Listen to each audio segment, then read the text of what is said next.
l'usine Coca-Cola de Grigny, dans l'Essonne. Construite en 1986, elle produit chaque année près de 600 millions de litres de soda, des boissons qui contiennent jusqu'à 99% d'eau.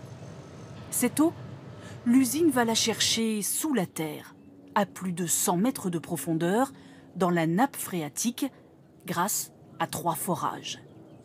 Un système légal, tout propriétaire d'un terrain bénéficie de la jouissance du sous-sol, mais contesté aujourd'hui par le maire de Grigny. Il demande à l'industriel de se raccorder à l'eau de la ville, qui vient, elle, uniquement de la Seine. Cette nappe phréatique à Grigny, il faut la préserver. Il n'y a que Coca-Cola qui l'utilise. Elle n'est pas utilisée par les agriculteurs, elle n'est pas utilisée pour les usagers que nous sommes.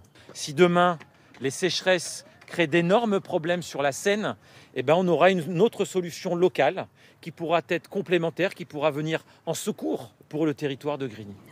Des négociations sont en cours. Le groupe pourrait accéder en partie à la demande de la municipalité, mais il se défend de faire peser une menace sur la ressource en eau. Notre forage est soumis à des autorisations préfectorales qui sont révisées et délivrées régulièrement et qui peuvent évoluer en fonction de la situation de stress hydrique du territoire sur décision des services de l'État. Pour les défenseurs de l'environnement, cette affaire est révélatrice d'une prise de conscience récente. L'eau est un bien précieux qui appartient à tous et qui doit être protégé. C'est plutôt quelque chose de sain et cohérent de se poser la question de l'anticipation et pas d'attendre que la pénurie soit vraiment là et qu'on soit au pied du mur pour réfléchir à la façon de prélever de l'eau et de répartir les volumes.